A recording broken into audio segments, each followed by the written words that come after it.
서빙이나 하고 있겠지.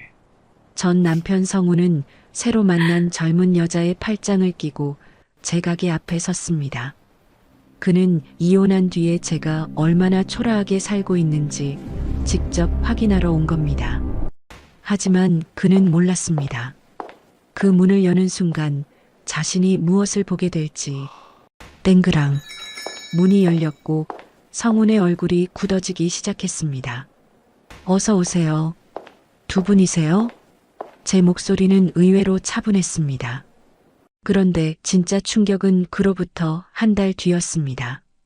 다시 문을 열고 들어온 성운의 손에는 이번엔 이력서가 들려 있었거든요.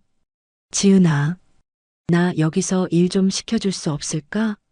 사연을 시작하기 전에 구독과 좋아요 부탁드립니다. 저는 올해 53 김지은입니다. 이혼한 지는 3년이 됐습니다.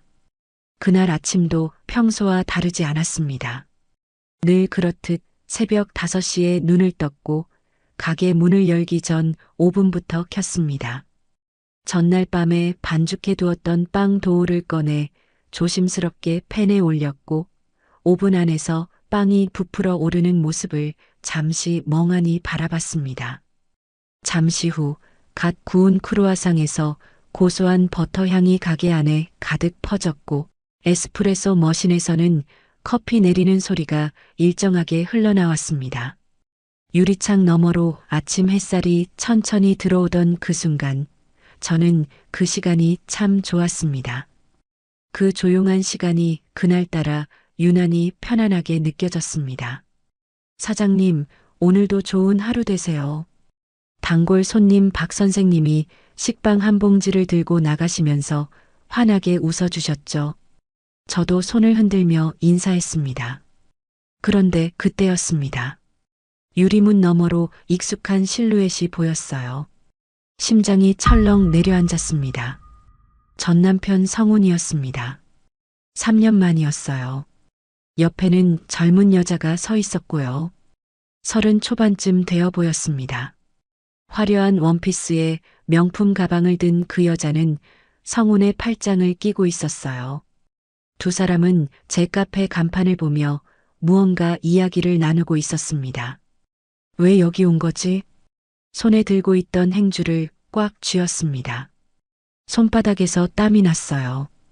결혼 생활 25해 동안 저는 남편에게 늘 무능한 아내였습니다. 너는 정말 쓸모없는 여자야.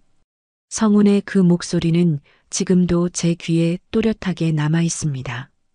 퇴근하고 집에 들어오자마자 신발도 벗기 전에 그 사람은 늘 제 얼굴부터 훑어봤습니다.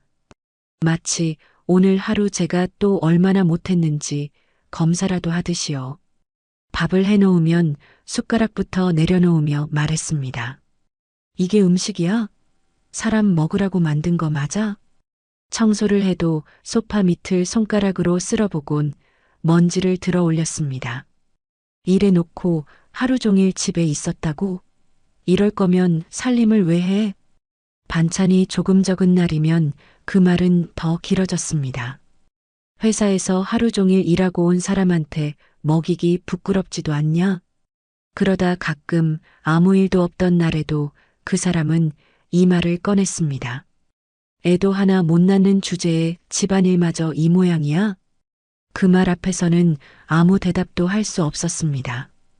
병원도 같이 다녀왔고 검사 결과도 분명히 들었는데 그 모든 건 언제나 제 책임이 됐습니다. 그리고 꼭 마지막엔 이 말을 덧붙였습니다.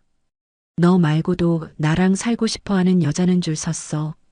밖에 나가봐. 너 같은 여자는 아무도 안 데려가. 그 말들이 하루, 이틀 쌓이면서 저는 점점 말수가 줄었고 집안에서는 숨소리마저 조심하게 됐습니다.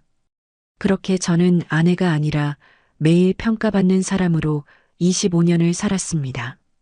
성우는 회사에서 과장까지 승진한 사람이었어요. 연봉도 괜찮았고 주변에서는 능력 있는 남자라고 했죠. 하지만 집에서의 성우는 달랐습니다. 여보, 오늘 회사에서 힘든 일 있었어요? 조심스럽게 물어보면 성우는 신문만 보며 대답했어요. 당신이 뭘 알아? 그냥 집안일이나 제대로 해. 말문이 막혔습니다. 아이들 앞에서도 그 사람은 저를 함부로 대했습니다. 니네 엄마는 돈도 못 버는 주제에 잔소리만 많아. 그 말들은 웃는 얼굴로 농담인 척 던져졌지만 아이들 앞에서는 늘 제 자리를 정해주는 말이었습니다. 너희는 엄마처럼 살지 마라. 공부 안 하면 저렇게 되는 거야. 딸아이가 중학교 3학년이었을 때였습니다. 진로 상담이 있던 날이었죠. 담임 선생님 앞에서 성우는 이렇게 말했습니다. 애 엄마가 사회생활을 안 해봐서요. 현실을 잘 몰라요. 아이 교육은 제가 책임지고 있습니다. 선생님은 난처한 얼굴로 고개만 끄덕였고 딸아이는 제 눈을 보지 못했습니다. 그날 집으로 돌아오는 길 딸은 말이 없었고 저도 아무 말도 하지 못했습니다. 그날 밤 불을 끄고 이불을 덮은 채 가만히 누워 있다가 눈물을 흘렸습니다. 베개 한쪽이 젖어갈 때까지 울면서 저는 스스로에게 물었습니다. 내가 정말 아이 앞에 서기엔 부끄러운 엄마일까? 그 질문에 아무 대답도 할 수 없었던 밤이 제 기억 속에 아직도 그대로 남아 있습니다. 결혼 전에는 꿈이 많았습니다. 작은 가게를 운영하고 싶었고 사람들과 이야기 나누는 걸 좋아했어요.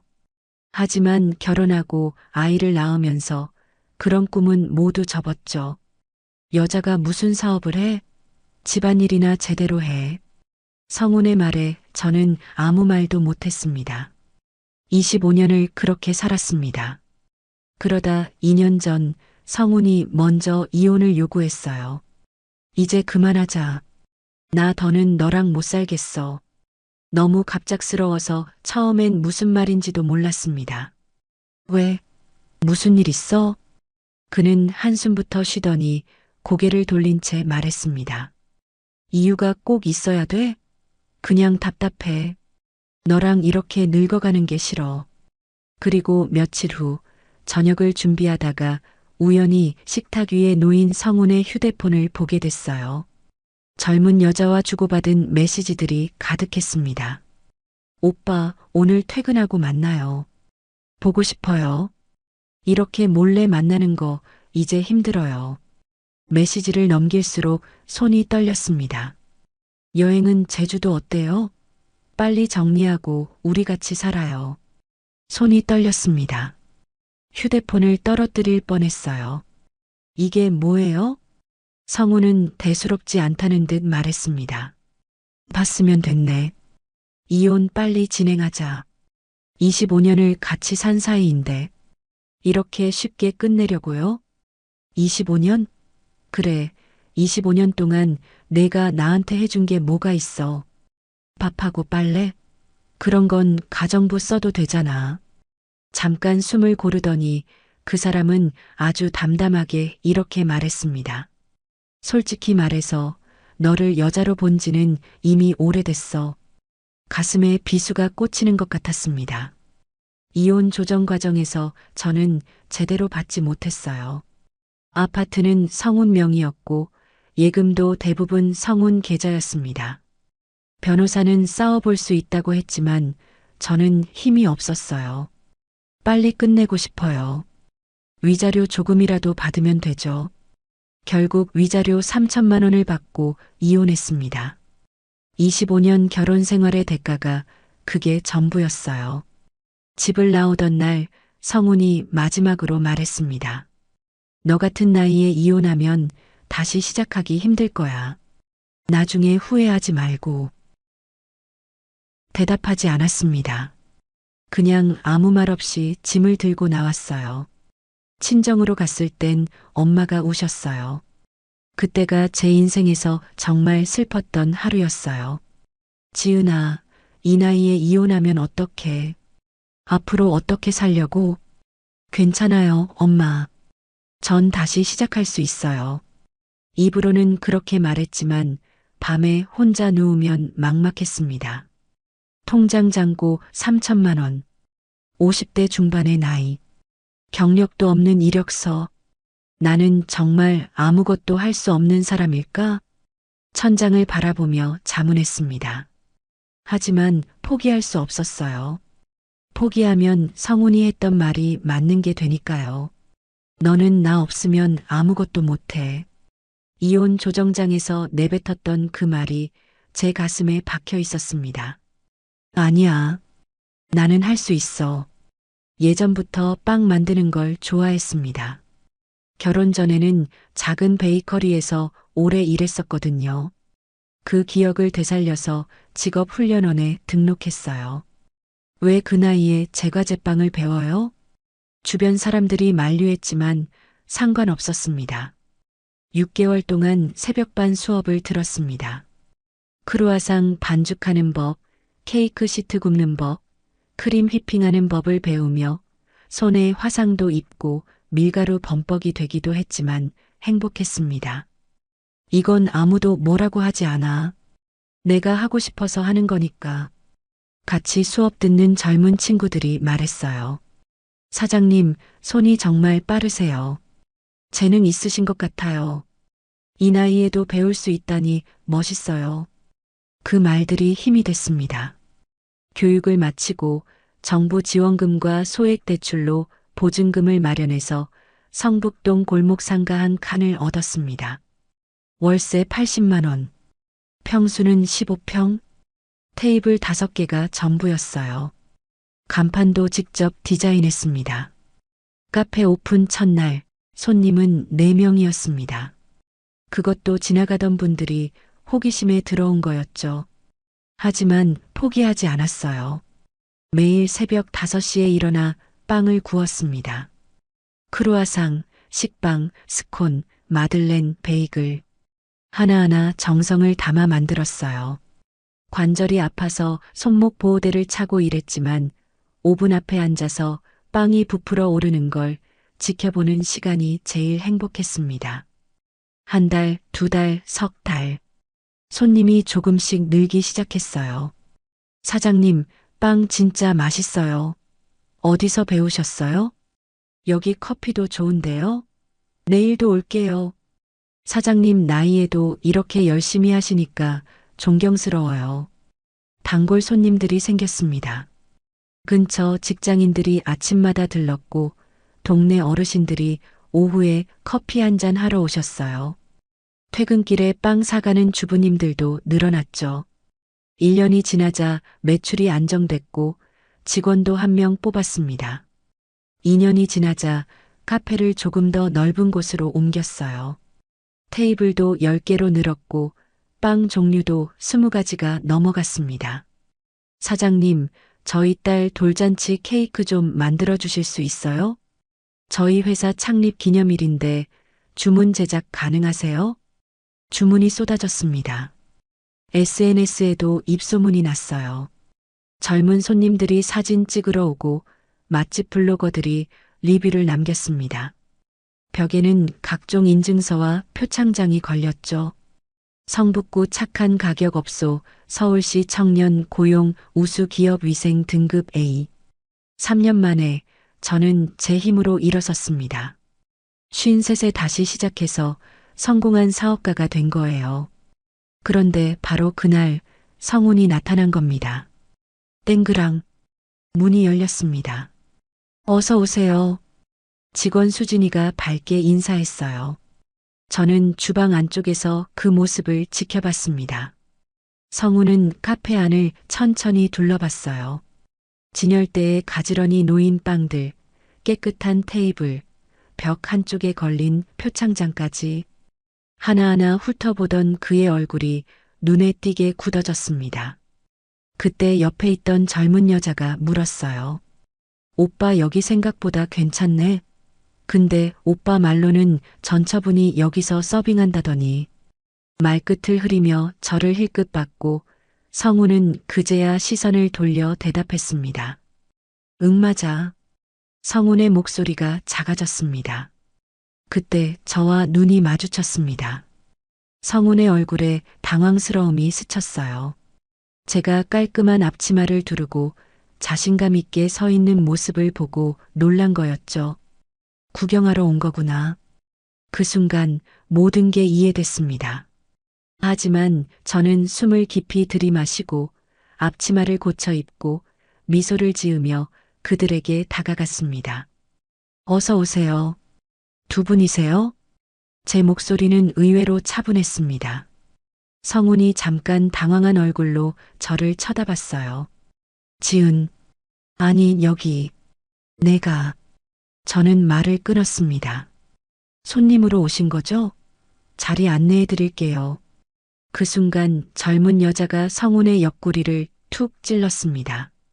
그리고 제 쪽을 힐끗 보며 작게 말했습니다. 오빠, 이분이 그 사람이야? 서빙하는 거 아니고 사장님이잖아. 속삭이는 목소리였지만 제 귀에도 들렸습니다. 여기 앉으시면 돼요. 메뉴판 드릴게요. 저는 최대한 평온한 목소리로 말하며 창가 자리로 두 사람을 안내했습니다. 손이 떨리지 않도록 메뉴판을 꽉 쥐었어요. 심장이 빠르게 뛰었지만 티내지 않으려고 애썼습니다. 성우는 멍한 표정으로 자리에 앉았고 그 옆에 앉은 여자는 의자에 몸을 기대더니 카페 안을 천천히 훑어봤습니다. 그러다 가볍게 웃으며 말했습니다. 여기 생각보다 괜찮네. 오빠가 말한 데랑 좀 다른데? 말끝에 묘하게 힘을 주면서요. 그리고는 휴대폰을 꺼내 들며 당연하다는 듯 말했습니다. 사진 좀 찍을게. 이런데 요즘 반응 좋잖아. 그래. 성우는 제 쪽을 힐끗 보더니 힘없이 대답했습니다. 저는 메뉴판을 건네며 늘 하던 대로 말했습니다. 오늘 추천 메뉴는 크루아상 샌드위치 세트예요. 아침에 직접 구운 크루아상에 훈제 연어랑 크림치즈를 넣었고요. 샐러드랑 아메리카노가 같이 나갑니다. 여자는 메뉴판을 제대로 보지도 않고 말했습니다. 그럼 그걸로 2개요. 그러고는 성훈 쪽으로 몸을 기울이며 웃는 얼굴로 이렇게 말했습니다. 오빠, 근데 전처분이 사장이라고 했어야 하는 거 아니야? 겨우 서빙이라며. 나도. 이렇게까지는 생각 못했어. 성훈이 변명처럼 중얼거렸습니다. 저는 그 대화를 못 들은 척하며 주문을 받았어요. 네, 크루아상 샌드위치 세트 2개요. 조금만 기다려주세요. 주방으로 들어가는 순간 다리에 힘이 풀렸습니다. 후, 깊게 한숨을 내쉬었어요. 싱크대에 손을 짚고 잠시 고개를 숙였습니다. 왜 왔을까? 정말 날 구경하러 온 걸까? 내가 얼마나 못 사는지 마음 한구석이 아팠습니다. 25년을 함께 산 사람이 이혼하고 3년 만에 새 여자 데리고 와서 제가 어떻게 사는지 구경하러 온 거예요. 저는 마음을 가다듬고 샌드위치를 준비하기 시작했어요. 손님은 손님이니까요. 플레이팅도 예쁘게 했습니다. 샐러드는 별도 접시에 담고 커피도 정성껏 내렸습니다.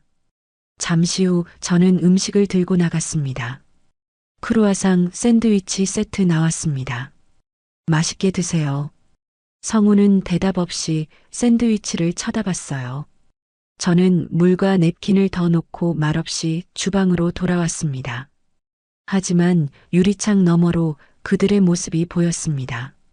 젊은 여자는 샌드위치를 한 입 베어 물더니 눈을 동그랗게 뜨며 말했어요. 생각보다 맛있네. 크루아상 완전 바삭해. 그리고는 괜히 한 번 더 씹으며 말을 덧붙였습니다. 이 정도면 사 먹으러 올만하네. 성훈을 힐끗 보며 툭 던지듯 말했죠. 성훈은 천천히 샌드위치를 들어 한 입 먹었습니다. 그리고 잠시 멈췄어요. 표정이 묘하게 굳어졌습니다. 제가 만든 음식이 맛있다는 걸 인정하고 싶지 않은 얼굴이었죠. 예전 기억이 떠올랐습니다. 결혼 생활이 20회쯤 됐을 때였습니다. 그때 저는 남편을 위해 처음으로 조금 다른 저녁을 준비했습니다. 동네 문화센터에서 하루짜리 요리 특강을 했거든요. 집에서 만드는 간단한 스테이크라는 제목이었어요. 비싼 것도 아니었고 괜히 한 번쯤은 해보고 싶었습니다. 마트에서 고기를 고르고 와인도 하나 집어들고 식탁에 테이블 매트도 깔았습니다. 그날만큼은 아내 말고 여자로 보이고 싶었습니다. 여보, 오늘은 내가 좀 준비했어. 한번 먹어봐. 괜히 기대가 돼서 말끝이 올라갔습니다. 성우는 한 입 먹더니 아무 말 없이 포크를 내려놓았습니다. 고기가 왜 이렇게 질겨? 먹으라고 한 요리 맞아? 말문이 막혔습니다. 다음부터는 그냥 김치찌개나 해. 너한테는 그게 제일 잘 어울려. 지금 와서 생각해보면 성우는 제가 뭘 해도 인정할 생각이 없었던 것 같습니다. 제가 잘하면 할수록 그 사람은 불편해졌을 테니까요. 저를 여자로 보지 않은 게 아니라 보고 싶지 않았던 거죠. 그래서 그 사람은 끝까지 고개를 돌렸던 겁니다. 사장님, 저기 손님이 커피 리필 요청하셨어요. 수진이의 말에 정신을 차렸습니다. 아, 알았어. 내가 가져다 줄게. 커피를 새로 내려들고 나갔습니다. 리필 가져왔습니다. 아, 감사합니다. 젊은 여자는 밝게 웃으며 말했지만 성훈의 얼굴은 여전히 굳어 있었습니다. 제가 돌아서려는데 젊은 여자가 물었어요. 사장님, 여기 하신 지는 좀 되셨어요? 3년 정도 됐어요. 와, 3년밖에 안 됐구나. 지점도 내실 계획 있으세요? 네. 내년에 한 곳 더 열려고요. 대박이네요. 그러더니 성훈을 돌아보며 가볍게 말했습니다. 오빠, 이 정도면 꽤 잘 되는 거 아니에요? 젊은 여자가 성훈을 쳐다봤지만 성훈은 커피만 마시며 대답하지 않았어요. 저는 그들에게서 시선을 거두고 다른 테이블로 향했습니다. 단골 손님인 이 사모님이 손을 흔들고 계셨거든요. 30분쯤 지나자 성훈이 계산을 하러 일어났습니다. 계산이요. 카운터로 오는 그의 걸음이 무거워 보였어요. 네, 32,000원입니다. 카드를 받으며 저는 담담하게 말했습니다. 성훈이 카드를 건네면서 잠깐 망설이더니 입을 열었어요. 지은아. 아니, 사장님. 네, 손님. 제가 먼저 손님이라고 부르자 성훈의 얼굴이 일그러졌습니다. 여기 돈은 어떻게 마련했어? 정부 지원금이랑 대출 받았어요. 그리고 열심히 일해서 갚았고요. 성훈이 할 말을 잃은 표정이었습니다. 그때 젊은 여자가 다가왔어요. 오빠, 뭐해요? 빨리 가요. 응. 땡그랑. 문이 닫혔습니다. 저는 유리창 너머로 그들을 지켜봤어요. 성훈과 젊은 여자가 무언가 대화를 나누고 있었습니다. 젊은 여자의 표정은 밝았지만 성훈의 표정은 어두웠어요. 그들이 걸어가는 뒷모습을 보며 가슴 한 구석이 시원해졌습니다. 나는 무능한 사람이 아니었어. 당신이 날 그렇게 만들었을 뿐이야. 직원 수진이가 다가와서 물었습니다. 사장님, 괜찮으세요? 아까 그분이 전 남편분이시죠? 응. 근데 이젠 괜찮아. 대단하세요, 사장님. 저 같으면 억울하고 분해서 울었을 것 같아요. 나도 예전 같았으면 울었겠지. 근데 이제는 아니야. 더 이상 그 사람한테 휘둘리고 싶지 않거든. 그날 저녁 영업이 끝나고 혼자 정리를 하면서 생각했습니다. 성우는 왜 온 걸까? 정말 구경하러 온 걸까? 아니면 다른 이유가 있을까? 며칠 후 그 답을 알게 될 줄은 몰랐습니다. 그날 이후로 일주일이 지났습니다. 평소처럼 새벽에 일어나 빵을 굽고 손님들을 맞이하고 저녁에 정리를 하는 일상이 이어졌어요. 하지만 마음 한 구석이 계속 불편했습니다. 성훈의 얼굴이 자꾸 떠올랐거든요. 왜 그런 표정을 지었을까? 불편해 보였는데. 설거지를 하면서도 빵 반죽을 치대면서도 계속 그 생각이 났어요. 사장님, 괜찮으세요? 요즘 표정이 안 좋으신데. 직원 수진이가 걱정스럽게 물었습니다. 응? 아니야, 괜찮아. 그냥 좀 피곤한가 봐. 너무 무리하지 마세요. 사장님이 쓰러지면 저희가 어떡해요. 수진이의 말에 미소를 지었습니다. 고마워, 수진아. 조심할게. 그날 오후 4시쯤이었습니다. 점심 손님들이 모두 가고 카페에 손님이 별로 없을 때였어요. 땡그랑 문이 열렸습니다. 저는 카운터에서 내일 쓸 재료를 정리하고 있었는데 고개를 들었습니다. 성훈이었습니다. 오늘은 혼자였어요. 지난번에 왔던 젊은 여자는 없었습니다. 심장이 다시 빠르게 뛰기 시작했어요. 어서 오세요. 저는 최대한 평온하게 인사했습니다. 성우는 카페 안을 둘러보더니 저를 똑바로 쳐다봤어요. 표정이 지난번과 달랐습니다. 우월감도 비웃음도 없었어요. 오히려 피곤하고 초라해 보였습니다. 지은아, 손님 주문하시겠어요? 제가 먼저 말을 끊자 성훈이 당황한 표정을 지었습니다. 아, 응. 커피 한 잔. 아메리카노요? 응. 따뜻한 거요? 차가운 거요? 따뜻한 걸로. 주문을 받고 커피를 내리기 시작했습니다.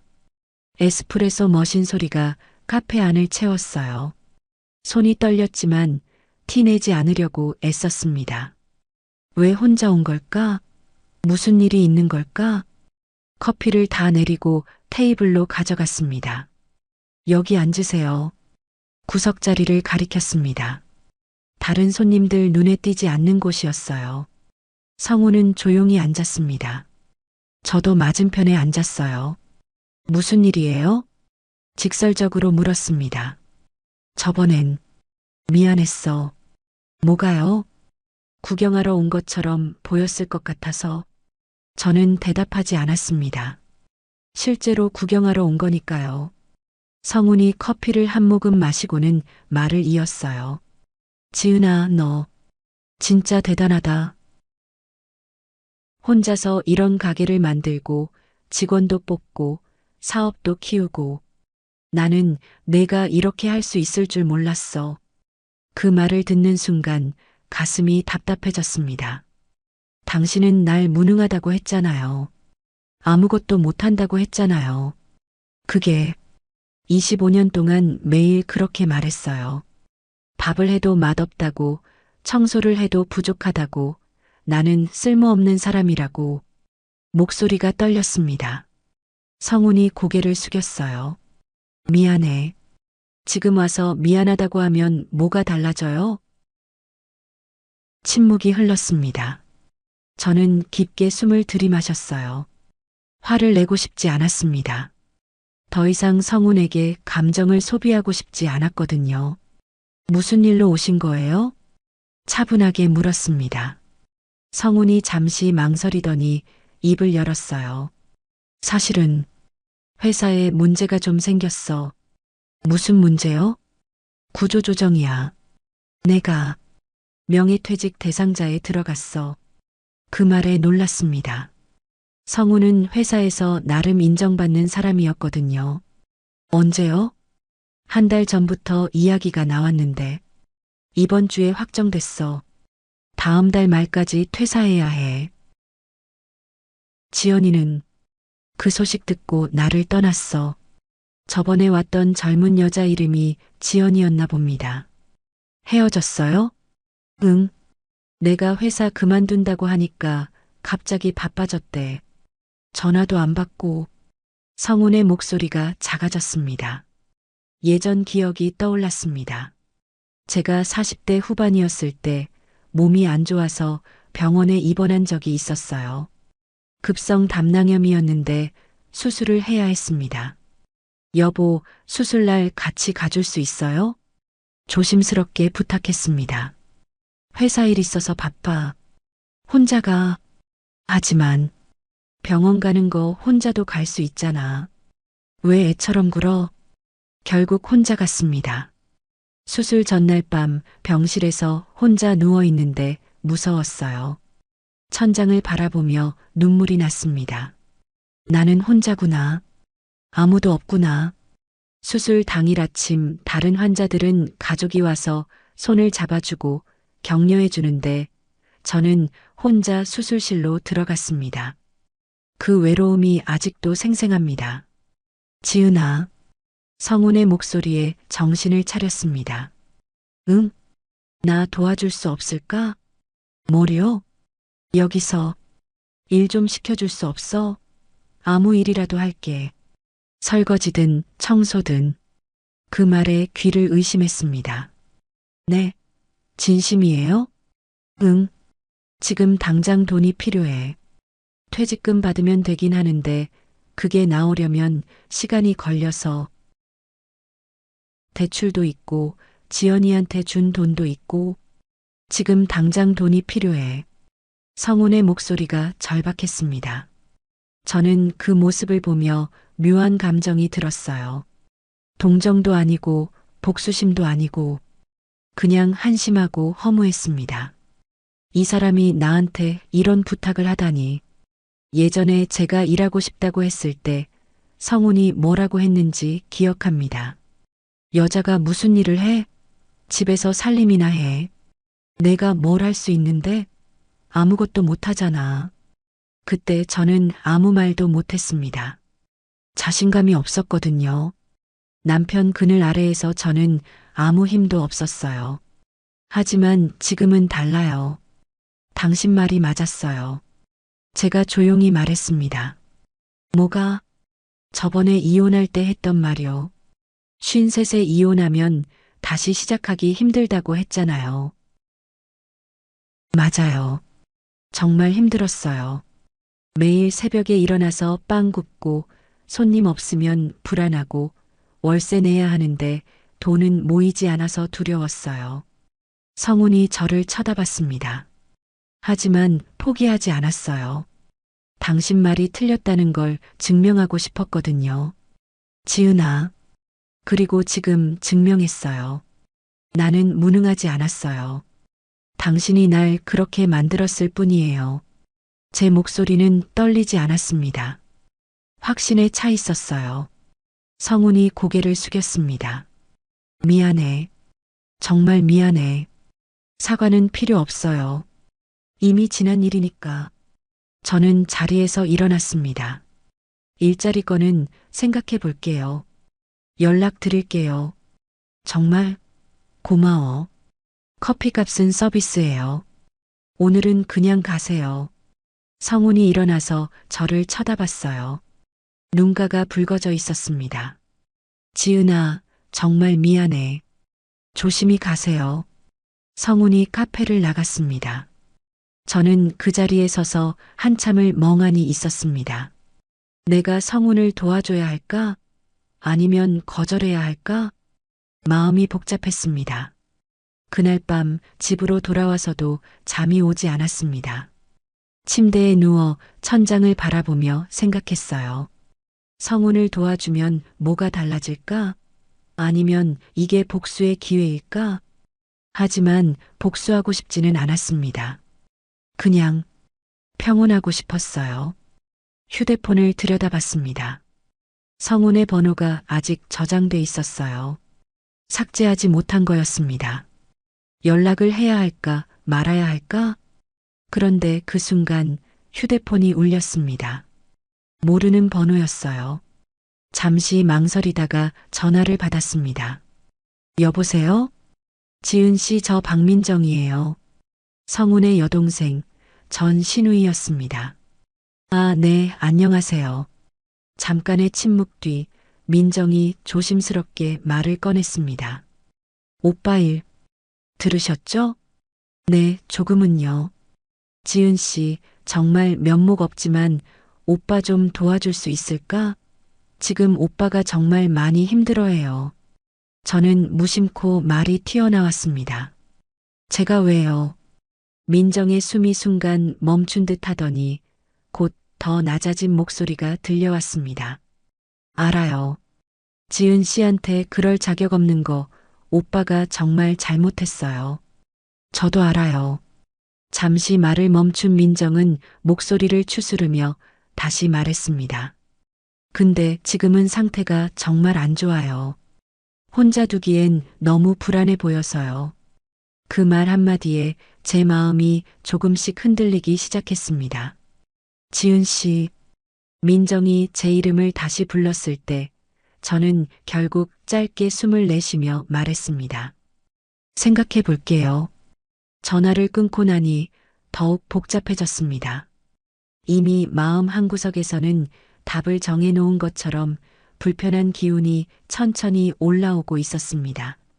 도대체 성훈에게 무슨 일이 있는 걸까? 결국 저는 성훈을 고용하기로 결정했습니다. 이틀 밤을 꼬박 고민했어요. 잠을 자려고 누우면 과거의 기억들이 주마등처럼 스쳐 지나갔습니다. 성훈이 저를 무시했던 순간들, 제가 흘렸던 눈물들, 외로웠던 밤들. 하지만 동시에 이런 생각도 들었어요. 복수하려고 사는 건 의미가 없어. 나는 이미 증명했잖아. 그리고 무엇보다 제 마음이 편해지고 싶었습니다. 미움과 원망으로 살고 싶지 않았어요. 성훈에게 전화를 걸었습니다. 여보세요? 나야, 지은이. 지은아, 내일부터 나와. 시급은 최저임금이고 주방 보조랑 청소 일할 거야. 정말 고마워. 정말 고마워. 감사는 필요 없어. 일 열심히 하면 돼. 응, 알았어. 전화를 끊고 나니 한숨이 나왔습니다. 후, 내가 제대로 결정한 걸까? 다음 날 아침 7시 성훈이 카페 앞에 서 있었습니다. 평소보다 30분 일찍 왔더라고요. 깔끔한 셔츠에 청바지를 입고 있었는데 표정이 긴장된 게 보였어요. 들어와. 문을 열어주자 성훈이 조심스럽게 들어왔습니다. 뭐부터 하면 돼?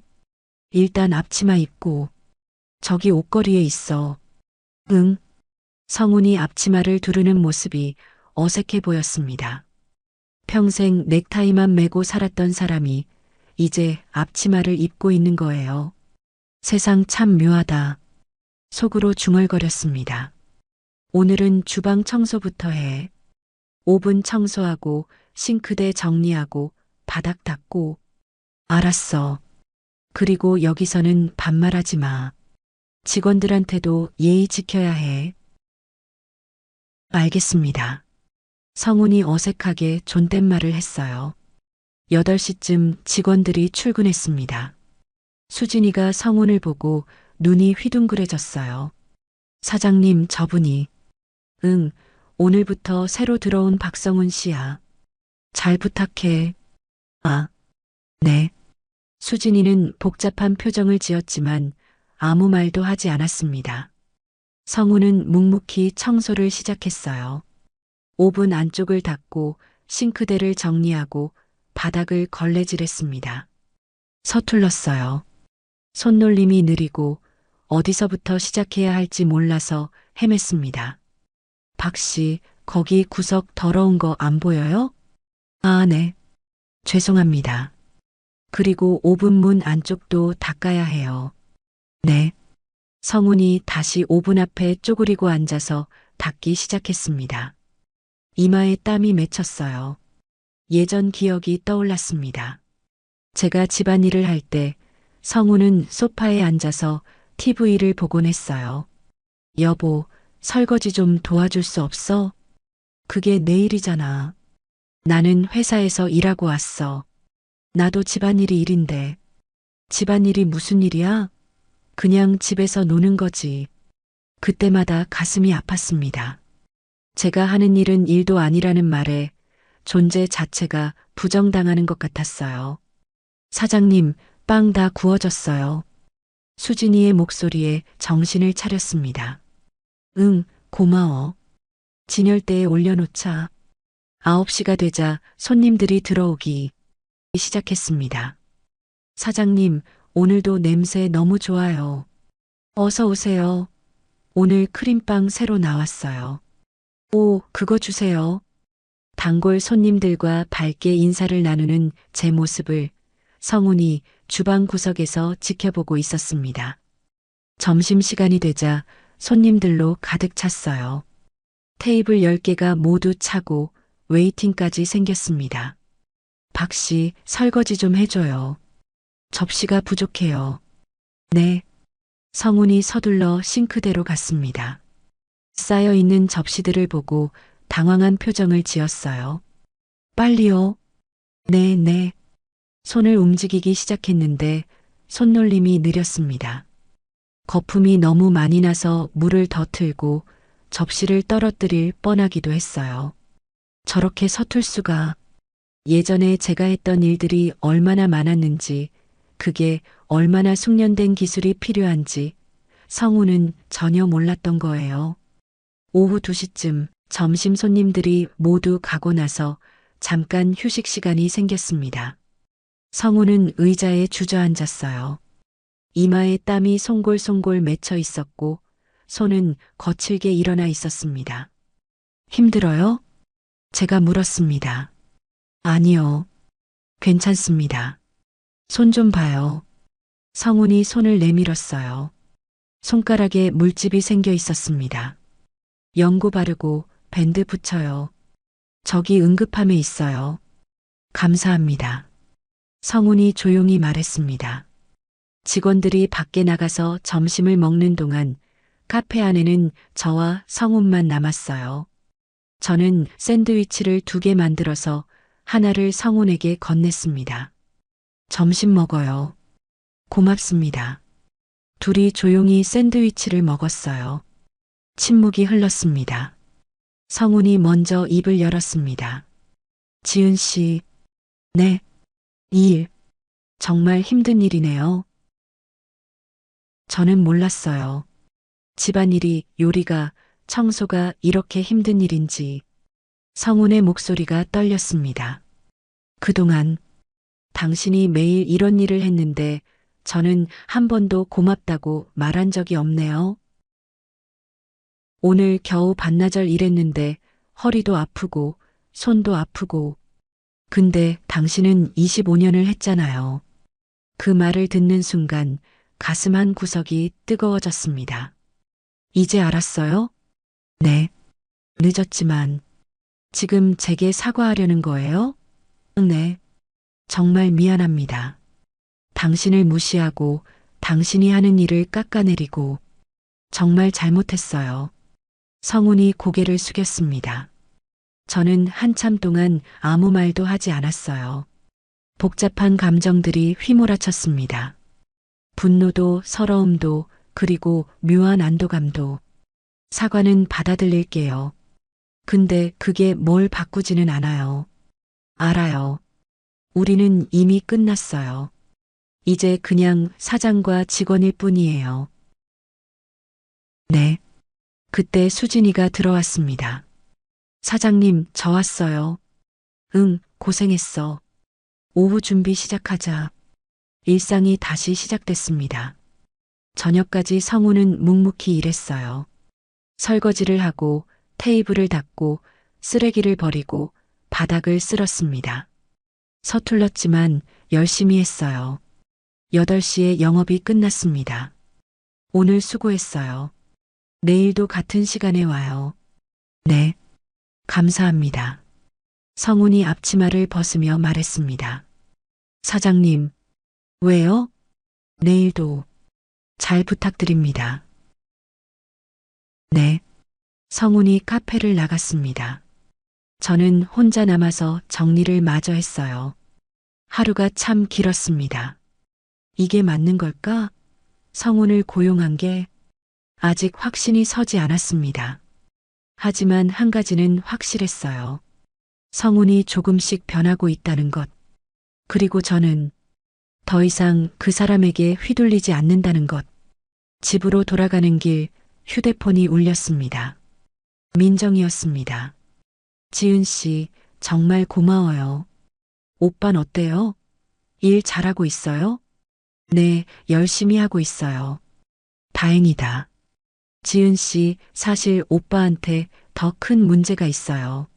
무슨 문제요? 건강이 안 좋대요. 병원에서 검사를 받았는데 민정의 목소리가 떨렸습니다. 무슨 병인데요? 간. 간에 문제가 생겼대요. 정밀 검사를 더 받아야 한대요. 그 말을 듣는 순간 가슴이 철렁 내려앉았습니다. 간에 문제가 생겼대요. 민정의 그 한마디가 전화가 끊긴 뒤에도 계속 머릿속을 맴돌았습니다. 전화를 끊고 나서도 한참 동안 그 자리에 서 있었어요. 간이라니 도대체 얼마나 심각한 걸까? 그날 밤 도무지 잠을 이룰 수 없었습니다. 침대에 누워도 천장만 멍하니 바라보게 됐어요. 성훈의 얼굴이 자꾸 떠올랐습니다. 오늘 오후 의자에 주저앉아 있던 모습, 이마에 맺혀 있던 땀, 물집이 잡힌 그의 손.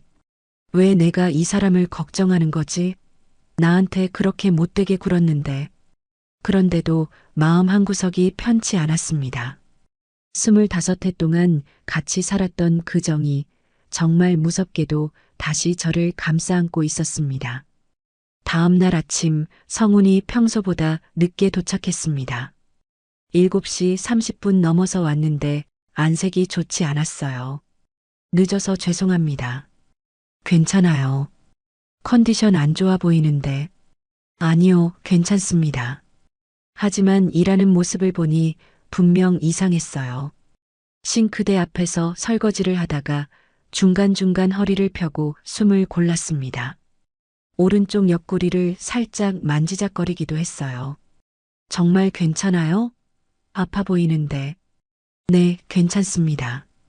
걱정 마세요. 점심시간이 되자 손님들로 붐볐습니다.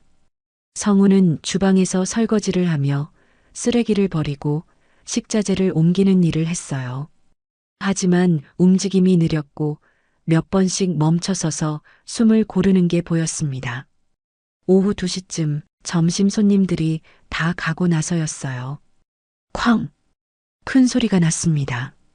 주방 쪽에서 뭔가 떨어지는 소리였어요. 급히 달려가 보니 성훈이 바닥에 쓰러져 있었습니다. 성훈 씨, 달려가서 몸을 흔들었습니다. 정신 차려요. 성훈이 천천히 눈을 떴어요. 얼굴이 창백했습니다. 미안합니다. 잠깐 어지러워서 지금 당장 병원 가야 해요. 괜찮습니다. 좀 쉬면 괜찮을 리가 있어요. 수진아, 여기 좀 봐줘. 나 병원 다녀올게. 네, 사장님. 저는 성훈을 부축해서 차에 태웠습니다. 성훈은 계속 괜찮다고 했지만 얼굴색이 점점 더 나빠지고 있었어요. 가까운 종합병원 응급실로 갔습니다. 환자분, 어디가 불편하세요? 네. 오른쪽 옆구리가 아파요. 간호사가 성훈을 휠체어에 태우고 진료실로 데려갔습니다. 저는 밖에서 기다렸어요. 30분쯤 지났을까요? 의사 선생님이 나오셨습니다. 보호자분이세요? 아, 네. 정확히는 보호자가 아니었지만 그렇게 대답했습니다. 환자분 간 수치가 굉장히 높습니다. 정밀 검사가 필요한데 다음 주에 입원하셔야 할 것 같아요. 심각한 건가요? 지금 단계에서는 확실히 말씀드리기 어렵지만 빨리 치료를 시작하는 게 좋습니다. 가슴이 철렁 내려앉았습니다. 알겠습니다. 감사합니다. 진료실 안으로 들어가자 성훈이 침대에 누워 있었어요. 링거를 맞고 있었습니다. 의사 선생님이 뭐래요? 성훈이 물었습니다. 입원해야 한대요. 다음 주에. 성훈이 천장을 바라봤습니다. 눈가가 붉어져 있었어요. 지은 씨, 왜요? 미안해요. 폐를 끼쳐서. 저 때문에 가게 일도 못 보고. 정말 죄송해요.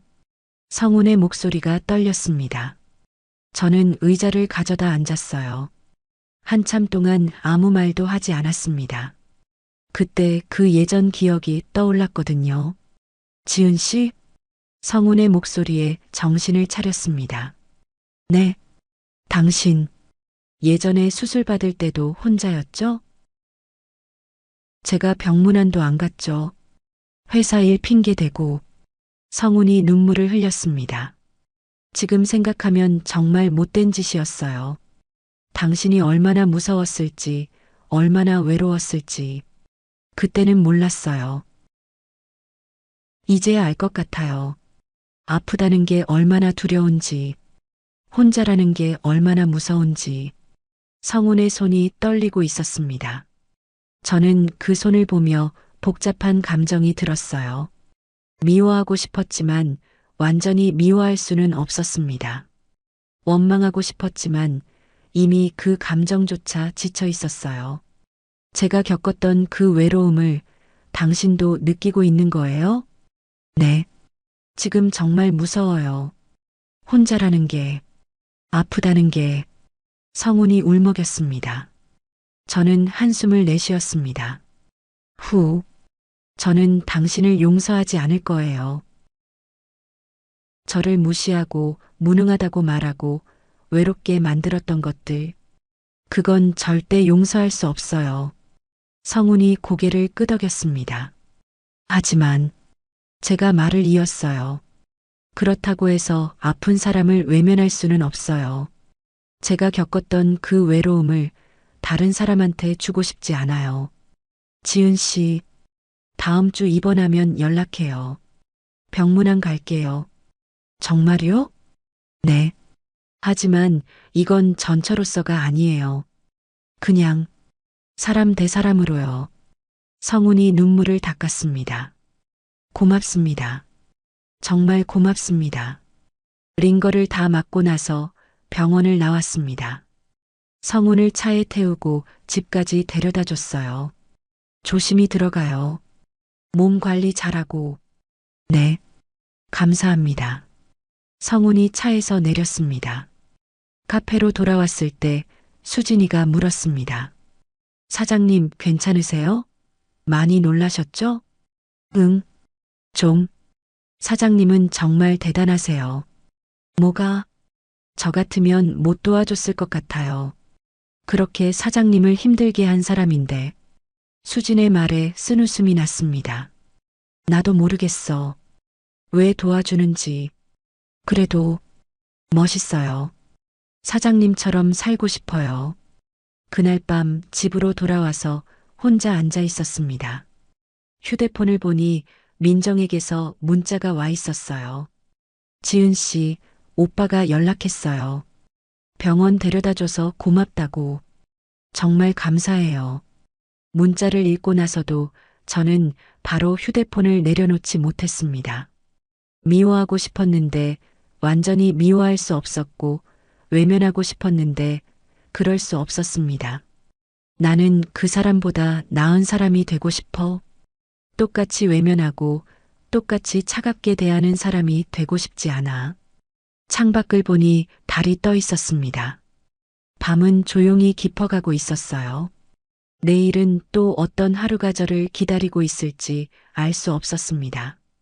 다음 주 월요일 성훈이 입원했습니다. 민정 씨한테서 연락이 왔어요.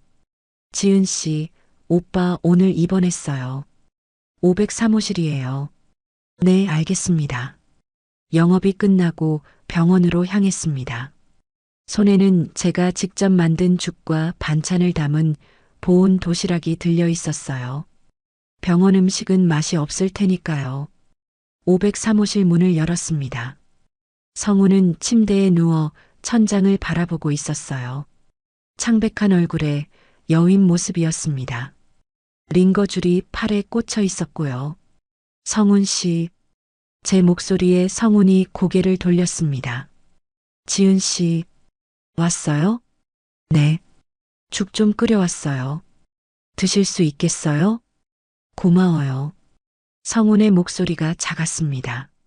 저는 보온 도시락을 열어서 죽을 그릇에 담았어요. 김이 모락모락 피어 올랐습니다. 호박죽이었어요. 소화도 잘 되고 영양가도 높은 음식이죠. 제가 먹여드릴게요. 아니에요. 제가 가만히 계세요. 저는 의자를 침대 옆으로 가져와 앉았습니다. 숟가락으로 죽을 떠서 성훈의 입에 가져다 댔어요. 성훈이 천천히 입을 벌려 죽을 받아 먹었습니다. 그리고 눈을 감았어요. 맛있어요.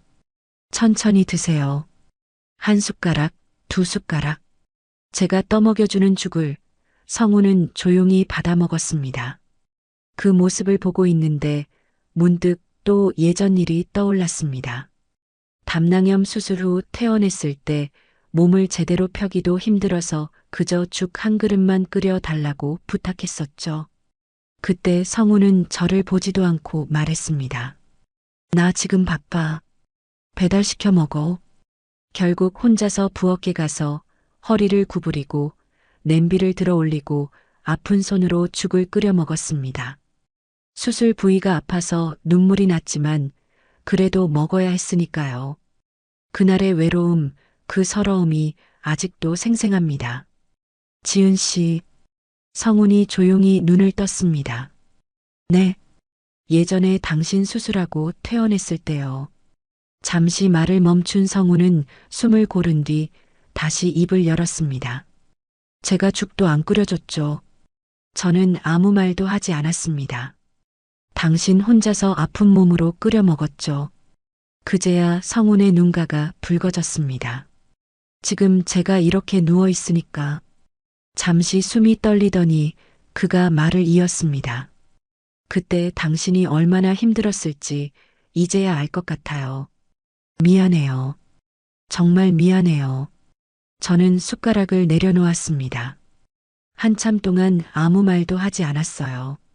사과는 이미 여러 번 들었어요. 그래서 이제는 다 됐어요. 됐다니요? 더 이상 사과하지 않아도 돼요. 저도 이제 놔줄게요. 성훈이 저를 쳐다봤습니다. 놔준다니. 무슨 뜻이에요? 원망도 미움도 서러움도 다 놔줄게요. 그런 감정들 붙잡고 사는 게 지쳤어요. 제 목소리는 차분했습니다. 당신한테 무시당하고 무능하다는 말 듣고 외로웠던 것들. 그건 사실이에요. 그리고 아팠어요. 정말 많이. 지은 씨. 근데 그게 제 인생 전부는 아니었어요. 이혼하고 나서 깨달았어요. 나는 무능하지 않았다는 걸요. 저는 창밖을 바라봤습니다. 해가 지고 있었어요. 제 카페가 성공한 이유를 아세요?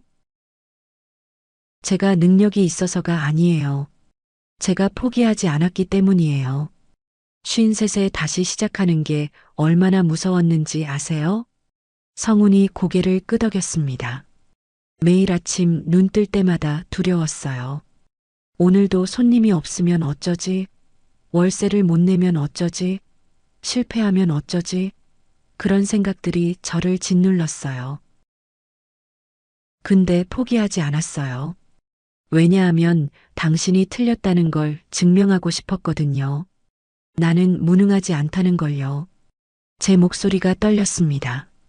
그리고 지금 증명했어요. 나는 해낼 수 있는 사람이에요. 혼자서도 살 수 있어요. 성훈이 눈물을 흘렸습니다. 맞아요. 당신은 대단한 사람이에요. 저보다 훨씬. 그래서 이제는 당신을 용서할게요. 정말요? 네. 하지만 용서한다고 해서 다시 돌아가는 건 아니에요. 저는 성훈을 똑바로 쳐다봤습니다. 우리는 끝났어요. 그건 변하지 않아요. 근데 그렇다고 해서 당신이 아플 때 외면할 수는 없어요. 저는 당신보다 나은 사람이 되고 싶거든요. 지은 씨, 당신은 제가 아플 때 외면했지만 저는 안 그럴 거예요.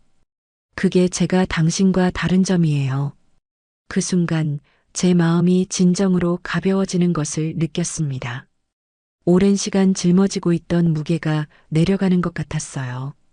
원망도 미움도 서러움도 모든 게 바람에 날려가는 것 같았습니다. 나는 자유로워졌어. 그 후로 일주일 동안 저는 매일 저녁 병원에 들렀습니다. 죽을 끓여가고 반찬을 만들어가고 과일을 깎아주었어요. 성우는 점점 건강을 회복했습니다. 어느 날 의사 선생님이 좋은 소식을 전했어요. 다행히 간 손상이 심각하지 않습니다. 약물 치료와 식이 조절로 충분히 회복 가능해요. 정말요?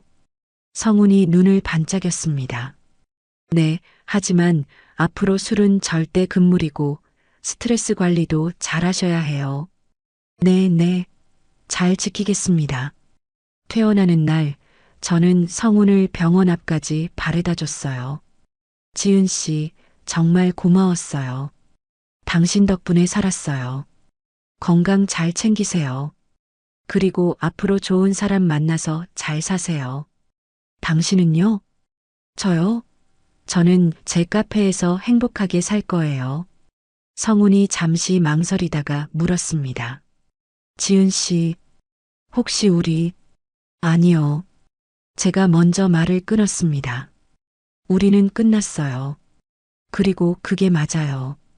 우리는 서로에게 맞는 사람이 아니었어요. 이제 각자의 길을 가요. 당신은 당신대로, 저는 저대로요. 성훈이 고개를 끄덕였습니다. 알겠어요.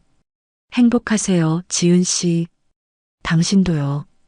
그렇게 저는 성훈과 작별했습니다. 다시는 만나지 않을 사람으로요.